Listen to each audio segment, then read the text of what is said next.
पढ़ेगा नहीं, ये स्किल्ड है नहीं, तो ये एम्प्लॉयड कैसे होंगे? स्वावलंबन इनके अंदर आएगी कैसे? नौकरी सरकार दे नहीं सकती।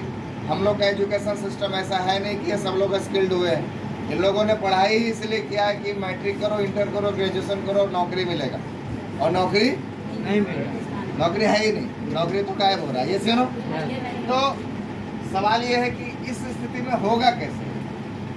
देश स्वावलंबी बनेगा कैसे?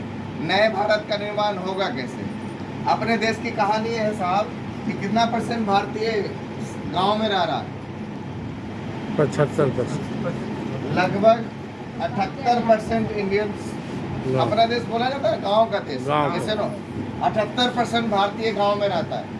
अब इसमें से जो 22% बचा, इसमें से भी 10% ऐसे लोग हैं जो शहर में 22% रह रहा है, उसमें से भी 10% ऐसा लोग हैं जो 2 टाइम खाता है तो तीसरा टाइम खाने के लिए सोचता है।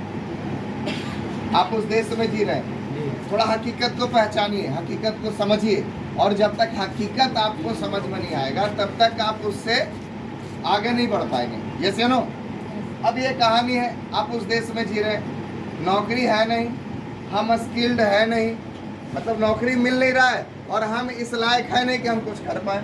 जैसे नो, अपने देश में कहानी ये है कि एक आदमी जो पढ़ लिख गया, उसको नौकरी मिल नहीं रहा, और वो ठेला निकाल नहीं सकता है समाज के डर से, ठेला निकाल नहीं सकता है, तो वो क्या हो गया?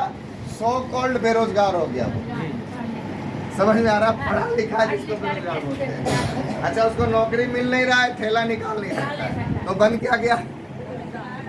और वो हमारे सरकार के ऊपर क्या हो गया? एक बहुत बड़ा बोझ बन गया। समझ में आ रहा है? तो पीछे आपने देखा होगा एक स्टेटमेंट आया था मोदी जी का कि पकौड़ा ही तो लो, लेकिन उसको लोगों ने अलग तरीके से, मैं इसको राजनीतिकरण नहीं करने की कोशिश कर रहा हूँ, मुझे राजनीति से कोई मतलब नहीं, मैं आपको देश की हकीकत बता रहा हूँ। तो अपने यहाँ काम की कोई कमी नहीं है, समस्या यह है कि अपने यहाँ काम करने वालों की बहुत कमी है। ये सुनो, काम चोर भरे पड़े हैं अपने यहाँ। और ये सब भी क्यों हो रहा है? पॉलिटिक्स की वजह से, क्योंकि सरकार हर दिन 25 किलो चावल गेहूँ दे ही दे रहा है, रहने के लिए इंदिरा आवास भी बना ही रहा है ना, सब कुछ दे ही रहा है, तो काम क्यों करेगा? कोई वजह तो होना चाहिए काम करने का, जैसे नो, तो वो वजह ही नहीं है।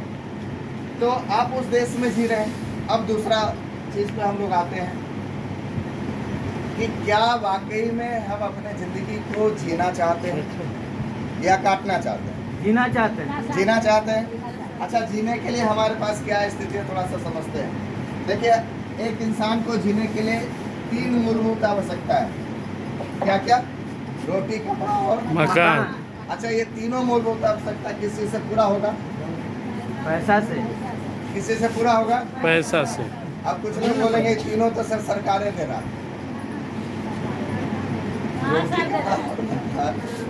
रोटी और मकान तो दे ही रहा है। गरीबी रेखा से नीचे अपने आप को घोषित कर दिया, वो है या नहीं है? उसको मिलना है। यस, तो समझिए, ये पैसा चाहिए, पैसा इंपॉर्टेंट है हम सब लोग के जीवन में आगे बढ़ने के लिए। कितना पैसा चाहिए? दूसरा स्थिति में बताओ कि आप पंगु बन गए तो जीवन में कभी भी आगे नहीं बढ़ता। पैसा कितना चाहिए? पता है आपको? महंगाई बढ़ रही है, बढ़ रहा है या नहीं बढ़ रहा? कितना बढ़ रहा है? थोड़ा सा समझते हैं।